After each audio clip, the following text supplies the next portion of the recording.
What's going on, guys? Welcome back to the channel. Today we're going to be comparing the Kooks Catless X pipe versus the Catted X pipe in my previous video. To keep things the same, I'm going to be using the GoPro 3 again today so that we can keep the sound recorded from the same device so that we have the best comparison available. I don't want to be comparing the new camera's mic to the GoPro's mic. That'd be unfair. Just want to give you guys a recording from the GoPro. My initial impressions after doing a few pulls is that the car is a lot louder. I initially thought maybe only 20%, but it is pretty noticeable, and I think it's the way you should go if you have a vet and you can get away in your state with not having cat. Well, anyways, let's head out to the car and go compare.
Alright guys, that's it for the video today. Hope you enjoyed the sound comparison.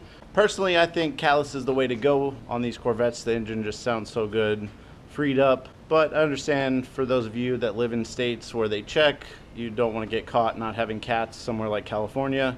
Unfortunately, my G7X died, so we might be stuck with the GoPro video.